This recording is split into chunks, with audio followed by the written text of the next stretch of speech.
मेरा YouTube channel देख रहे सभी एनटीटी स्टूडेंट्स को मेरा प्यार भरा नमस्कार। और कैसे हो स्टूडेंट्स आप सब, और आपकी पढ़ाई कैसी चल रही है। उम्मीद है आपकी पढ़ाई अच्छी चल रही होगी और मैं यही कामना कर सकती हूँ कि आपकी पढ़ाई अच्छी हो और आपके एग्ज़ाम में आपको कोई भी उलझन ना हो और आप अच्छे से लिख पाएँ। और इसी माध्यम से मैं आपके लिए नए से नए वीडियो बना रही हूँ आपकी हेल्प के लिए स्टूडेंट्स। और आज भी मैंने एक नया वीडियो बनाया है आपके लिए इम्पोर्टेंट क्वेश्चंस का स्टूडेंट्स। तो आपको इनको पढ़ना है और बहुत ही जैसे पहले वाले क्वेश्चंस थे, आसान से क्वेश्चंस थे, आपकी समझ में आने वाले क्वेश्चंस थे, और उन्हीं के हिसाब से जो ये मेरे आज वाले क्वेश्चंस हैं वो भी बहुत आसान हैं और आसानी से आपकी समझ में आ जाएंगे स्टूडेंट्स। तो चलिए हम हमारा पहला क्वेश्चन देख लेते हैं। आपका मैं ज़्यादा समय नहीं लूँगी स्टूडेंट्स, तो हम अपना पहला क्वेश्चन देख लेते हैं। क्वेश्चन पढ़ने से पहले स्टूडेंट्स मैं आपको एक निवेदन करना चाहती हूँ कि आप मेरे वीडियो को लाइक ज़रूर कर दिया कीजिए। यदि आपको पसंद आ रहा है मेरा वीडियो तो आप मेरे वीडियो को लाइक करना ना भूलें, लाइक ज़रूर कर दीजिए स्टूडेंट्स। तो चलिए हम पहला क्वेश्चन देख लेते हैं। हमारा हैज़ा, पेचिस तथा टाइफाइड के चिन्ह व लक्षण, कारण, उपचार एवं निरोधक उपाय बताइए।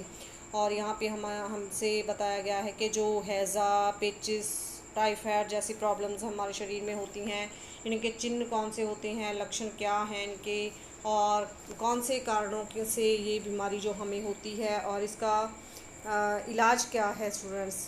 तो इन्हें कैसे रोका जा सकता है ये हमसे पूछा गया है। और दूसरे क्वेश्चन के माध्यम से भी ये हमसे पूछ सकते हैं। यहाँ पे हम दूसरा क्वेश्चन है इनका देख लेते हैं। बच्चों में आमतौर पर होने वाले किन्हीं 3 संक्रमण रोगों के चिन्ह व लक्षण, कारण, उपचार और बचाव के तरीके बताइए। तो चलिए हम आंसर की तरफ बढ़ते हैं स्टूडेंट्स। आंसर देख लेते हैं। पहला पॉइंट है हमारा हैज़ा।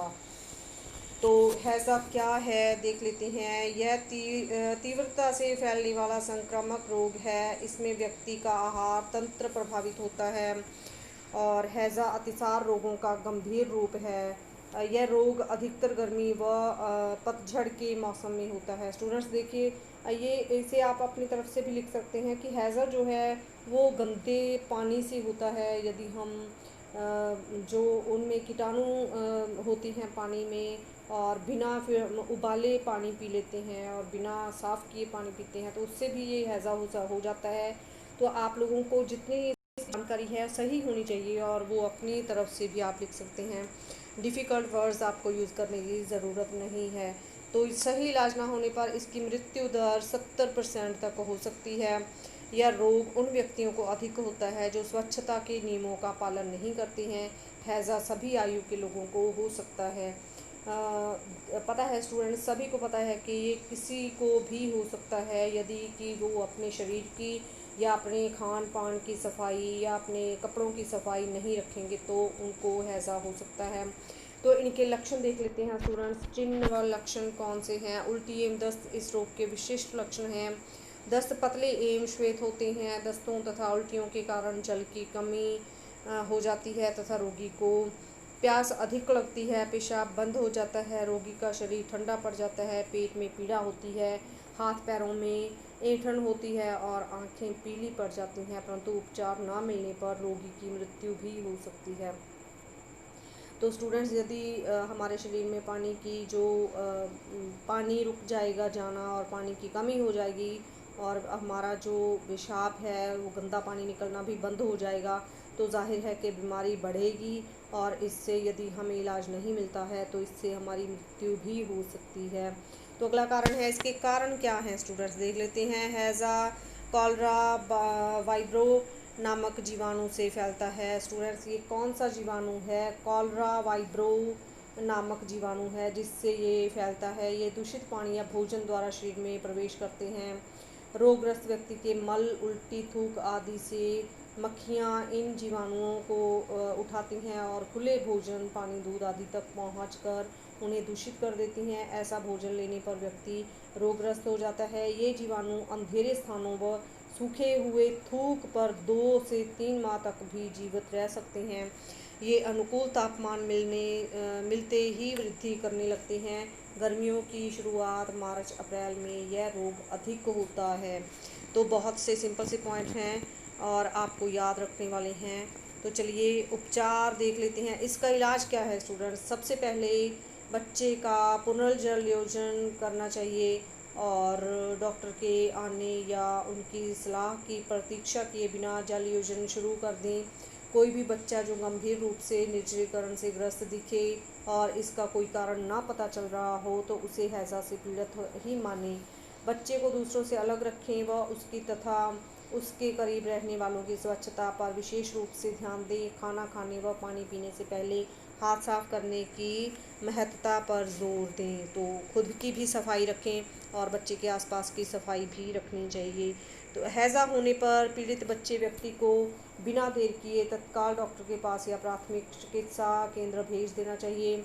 जिस बच्चे व्यक्ति को गंभीर निर्जलीकरण हो, जो अंतर चेतन अवस्था का समूर्छा में हो और उसे जल्दी ही डॉक्टर के पास या चिकित्सा केंद्र भेजने से उसकी बीमारी को नियंत्रित करने के लिए उसे वहाँ विशेष प्रतिजीवी दवाएं दी जाएंगी। तो यहाँ पे हमें बताया गया है कि यदि इस बीमारी से बच्चा जो है उसे अंतर चेतन अवस्था या मूर्छा में हो, मतलब कि वो उसकी हालत सीरियस हो और उसे होश ना हो और उसे अपने आप का नहीं पता चलता हो और वो बेहोशी की हालत में हो, तो उसे जल्दी से जल्दी चिकित्सा किसी भी चिकित्सा केंद्र भेजना और या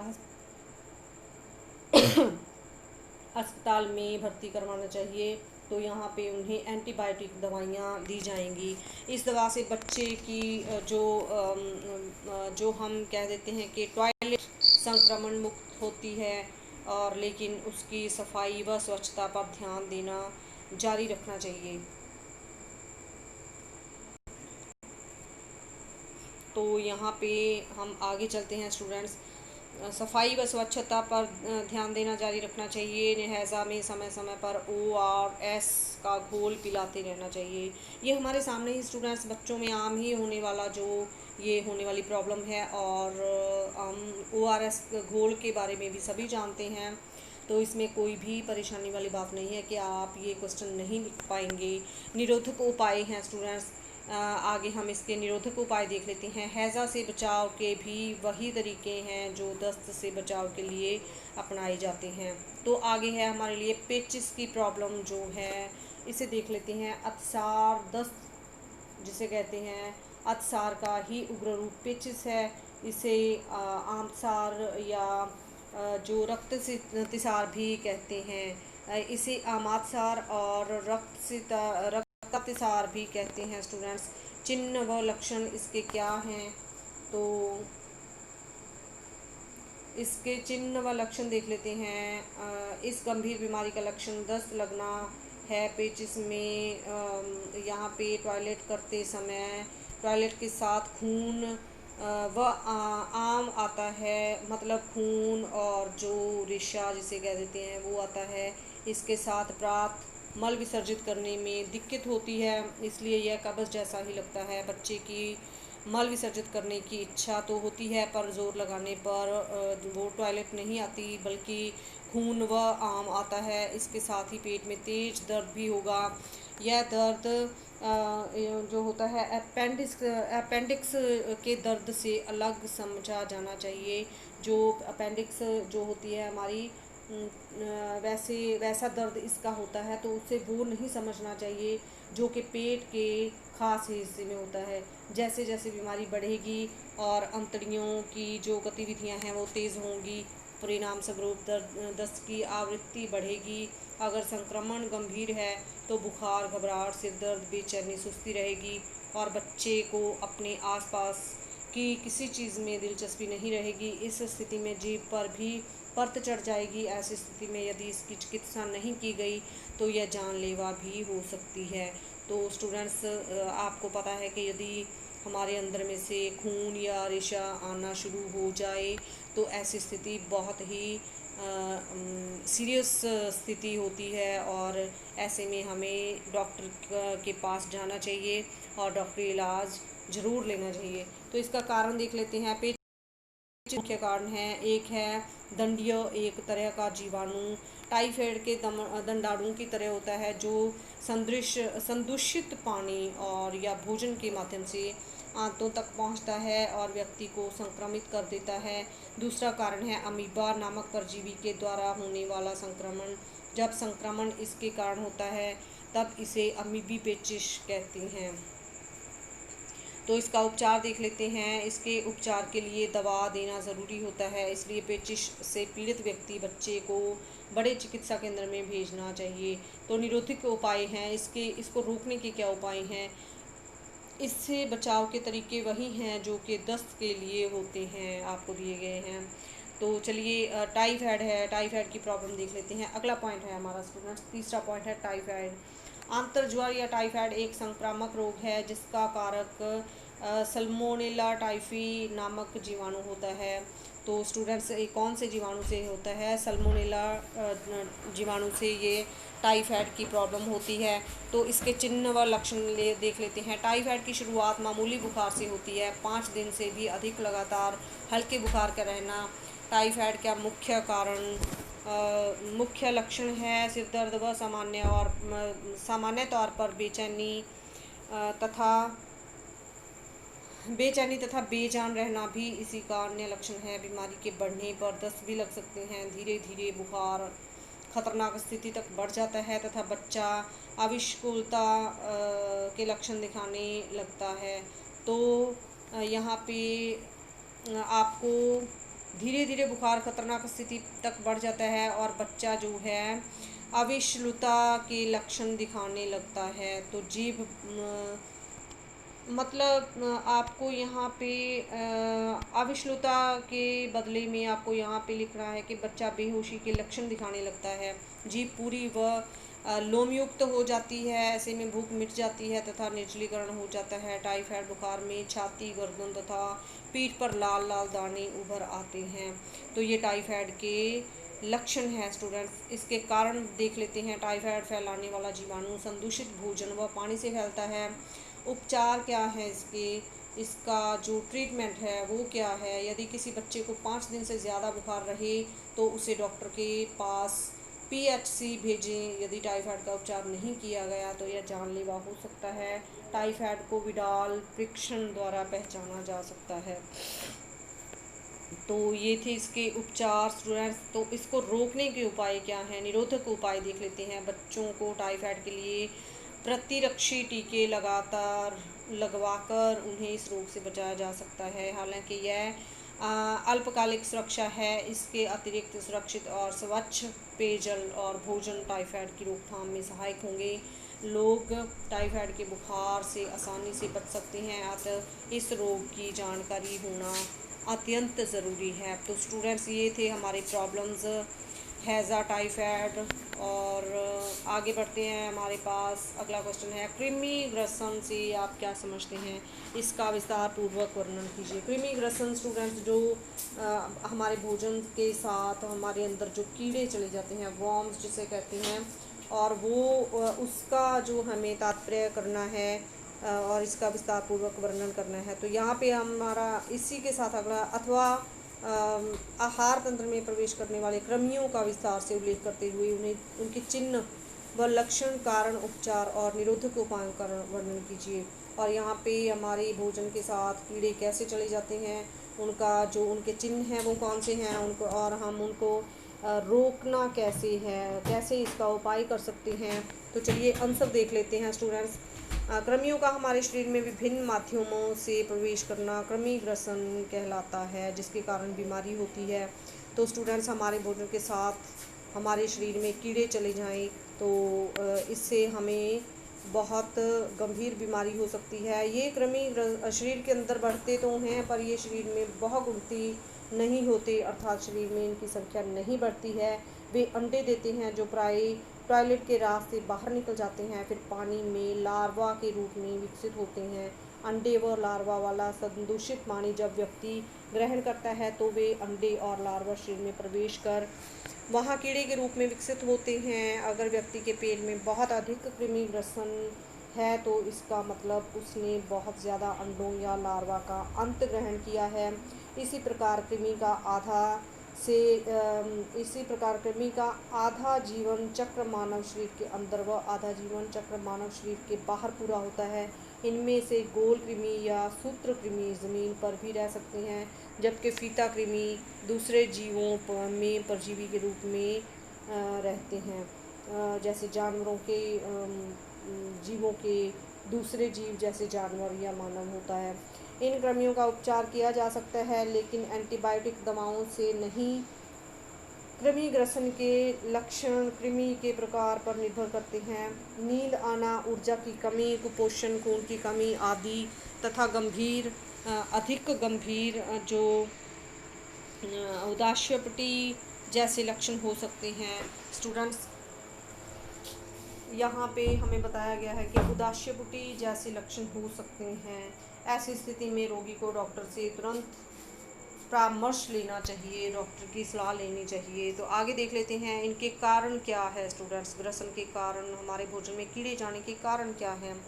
देखिए, वो कहते हैं कि यह एक संक्रामक रोग है जो भोज्य पदार्थों की साफ सफाई ना होने या दूषित जल इत्यादि से फैलता है।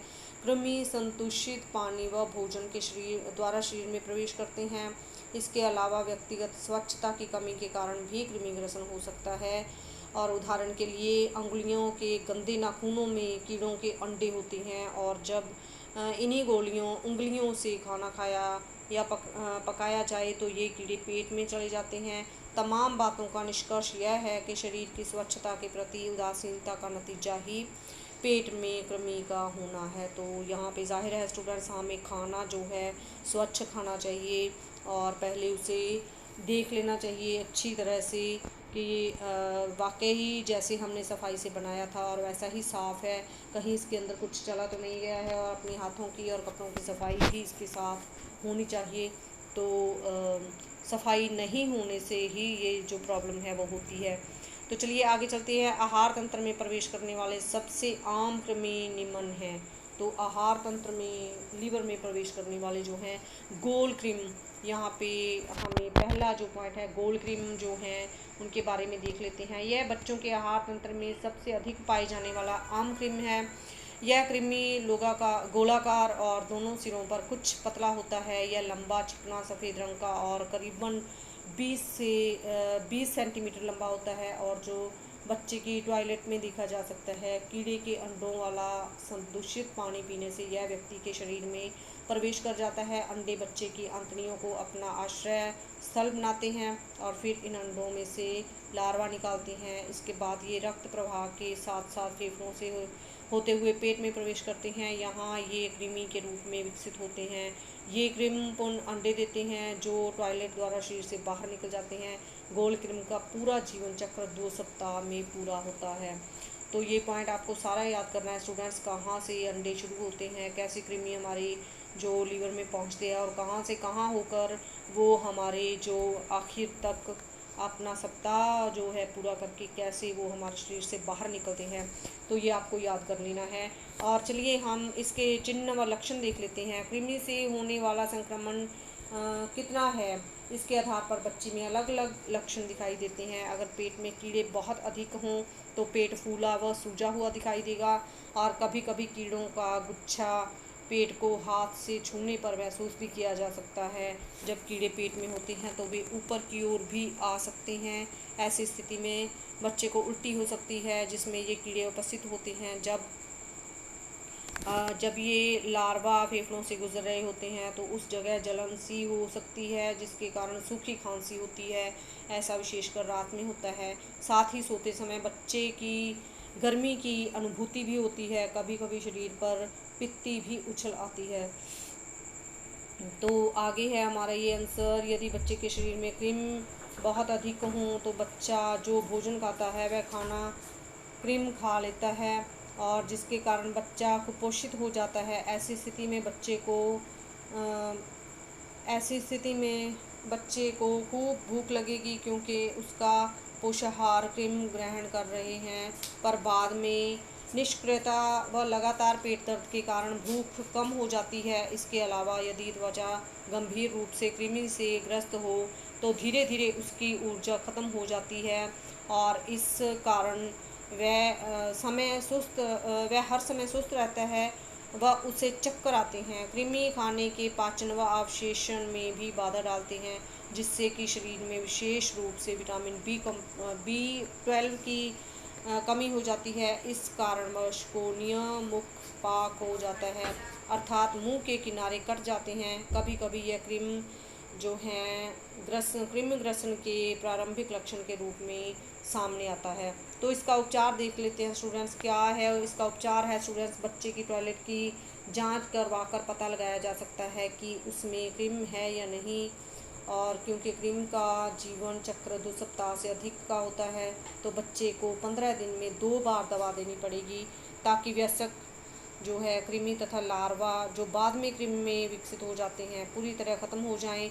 यदि जांच करवाने पर बच्चे की टॉयलेट में कृमि निकले तो बच्चे को डॉक्टर LHP ANM के पास ले जाना चाहिए, ताकि उन्हें दवा दी जा सके। तो इसके निरोधक या फिर इसके रोकने के क्या उपाय हैं स्टूडेंट्स, देखिए।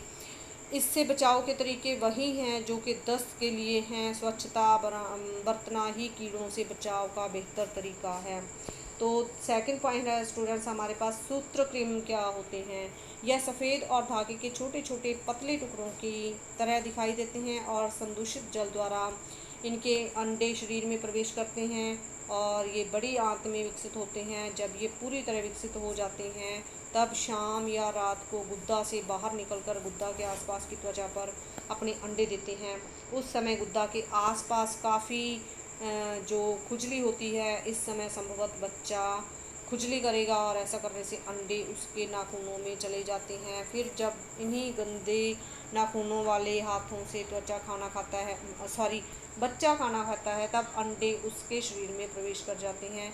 मादा कृमि दिन में 1000 अंडे देती है। तो ये देखिए हमें जो हमारे शरीर में कीड़े होते हैं वो दिखाए गए हैं। तो यदि आप चाहें तो ये चार्ट भी बना सकते हैं। ये हमारी जो राइट साइड है नर सूत्रकृमि है और यहाँ पे ये जो लंबा सारा दिखाया जा रहा है हमारी लेफ़्ट साइड मादा सूत्रकृमि है, और यहाँ पे हमें सूत्रकृमि का चित्र बनाना है स्टूडेंट्स। आसान ही है, आप बना सकते हैं। यहाँ पर नर सूत्रकृमि है और यहाँ पर मादा सूत्रकृमि है। तो यदि बनाएंगे तो आपको अच्छे अंक मिल जाएंगे। तो चलिए इनके चिन्ह व लक्षण देख लेते हैं। जब ये कीड़े एक खास संख्या तक पहुंच जाते हैं तो ये टॉयलेट से बाहर निकल जाते हैं। मल में ये रेंगते हुए छोटे छोटे सफ़ेद कीड़े बिना किसी यंत्र की सहायता से नंगी आंखों से देखे जा सकते हैं। तो इसका ट्रीटमेंट क्या है। एक बार कृमि के शरीर में अंदर प्रवेश करने के बाद हमें यह ध्यान रखना चाहिए कि बच्चा गुद्दा में खुजली कर फिर उन्हीं उंगलियों को मुंह में ना डाले और ना ही बिना हाथ धोए खाना खाए। यदि वह ऐसा करता है तो उसे पुनः संक्रमण हो जाएगा। यह एक मुश्किल कार्य है, अतः यही सलाह दी जाती है कि बच्चे के नाखूनों को बढ़ने ना दें, वह हाथ और नाखून साफ रखें। बच्चे के कपड़ों को उबालकर उसे संक्रमण रहित रखना चाहिए। इसके अलावा बच्चे के शरीर से कृमि को समाप्त करने के लिए उसे दवा देनी पड़ेगी, इसलिए उसे डॉक्टर के पास भेजना होगा। तो स्टूडेंट्स इसको आप लोग इसे क्या कहते हैं वो आपको ये लगेगा कि हमें ये अच्छा नहीं लग रहा है जो हम पढ़ रहे हैं। तो स्टूडेंट्स ये हम अपने शौक़ से नहीं पढ़ रहे हैं, ये हमारा सिलेबस है और हमारे सिलेबस में ये क्वेश्चंस हैं। और यदि आप पढ़ोगे तो ऐसा मत कहिए कि आपको इससे घृणा आती है, तो नहीं, ये हमारे सिलेबस में क्वेश्चंस हैं और आपको ये याद करने और लिखने भी पड़ेंगे स्टूडेंट्स। तो ये आपका फ़र्ज़ है, इसको अपना फ़र्ज़ समझकर ये क्वेश्चन आपको याद करना है। तो इसके निरोधक उपाय देख लेते हैं स्टूडेंट्स। स्वच्छता बरतना ही कीड़ों से बचाव का सबसे अच्छा निरोधक उपाय है। साथ ही बच्चों को यह भी बताएं कि वे मुंह में उंगली या अंगूठा ना डालें। फर्श और ज़मीन पर ये कोई चीज़ उठाकर न चूसें तथा गुद्दा के आसपास खुजली न करें। तो तीसरा पॉइंट है स्टूडेंट्स अंकुश कृमि जो होते हैं क्या होते हैं। हुकवॉर्म, अंकुश कृमि को हुकवॉर्म भी कहते हैं। ये हुक के आकार के छोटे छोटे कृमि होते हैं और ये आंतों की दीवारों से चिपके रहते हैं, ये आंतों में रहते हैं और वहाँ खून चूसते हैं, जिससे एनीमिया हो जाता है। प्रत्येक अंकुशक्रिम हज़ारों की संख्या में अंडे देता है, जो टॉयलेट के रास्ते से बाहर निकल जाते हैं। जब अंडे ज़मीन पर पहुंचते हैं तो वहां ये लार्वा में विकसित होते हैं। इन्हें वयस्क क्रिम में विकसित होने के लिए पुनः मानव शरीर में प्रवेश करना पड़ता है। जब बच्चा संक्रमित मिट्टी में नंगे पांव घूम रहा होता है या ऐसी किसी संक्रमित जगह में बैठ जाए तो त्वचा के माध्यम से लार्वा उसके शरीर में प्रवेश करता है और लार्वा रक्त में प्रवाहित होते होते पेट में पहुंच जाता है। पेट में पहुंचकर ये वयस्क कृमि में रूपांतरित होते हैं और पुनः अंडे देते हैं। ये कृमि अधिकतर मनुष्य की छोटी आंत के पहले भाग में भी रहते हैं। तो चलिए इनके चिन्ह और लक्षण देख लेते हैं। जब बच्चा अंकुश कृमि से संक्रमित होता है तब एनीमिया हो जाता है। इससे बच्चे की त्वचा पीली हो जाती है तथा वह बहुत जल्दी थक जाता है और बेजान सा महसूस करता है। और इसका उपचार देख लेते हैं। अंकुश कृमि से ग्रस्त रोगियों को सीधे डॉक्टर के पास भेजा जाना चाहिए, जिससे भी अंकुश कृमि को मारने तथा इससे होने वाले एनीमिया का उपचार कर सकें। तो इसको निरोधक उपाय, इसको रोकने के उपाय हैं स्टूडेंट्स। बच्चे व माँ बाप को बताएं कि नंगे पाँव ज़मीन पर घूमना और या गंदी जगह पर बिना कपड़े बैठना कितना खतरनाक है। जब तक अंकुश कृमि का लार्वा त्वचा में प्रवेश नहीं करेगा तब तक बच्चा इस कृमि से ग्रस्त नहीं हो सकता।